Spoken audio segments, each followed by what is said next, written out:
Indonesia adalah demokrasi, Indonesia butuh hak asasi. Assalamualaikum warahmatullahi wabarakatuh. Saya Maria Renata Octaviani Situmorang dari SMA Negeri 5 Tambun Selatan.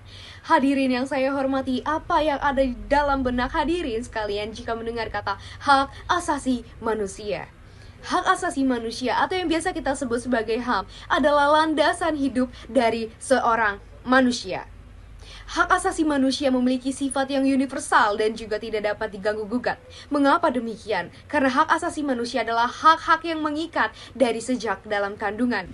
Hadirin sekalian, hak asasi manusia memiliki karakteristik yang mendukung. Yang pertama adalah bersifat universal. Mengapa demikian? Karena hak asasi manusia tidak memandang dari latar belakang individu tersebut. Lalu yang kedua, wajib dihormati dan dilindungi. Mengapa demikian? Karena hak asasi manusia akan mengatur dalam tata kelolaan kehidupan masyarakat. Yang ketiga, merupakan landasan dasar dari kehidupan manusia. Karena dalam hak asasi manusia mencakup hak-hak yang fundamental, yaitu seperti hak untuk berpendapat, hak mendapatkan kehidupan yang layak, pendidikan, dan lain sebagainya. Yang keempat adalah kita harus bertanggung jawab terhadap hak asasi manusia kita dan juga hak asasi manusia orang lain.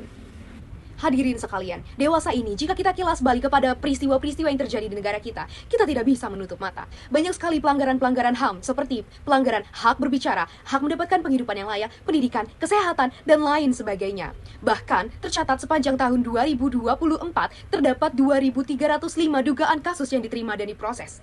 Hal ini bukan hanya sebagai angka ataupun statistik belaka, melainkan bukti nyata bahwa negara kita masih sangat kurang dalam pengelolaan hak asasi manusia.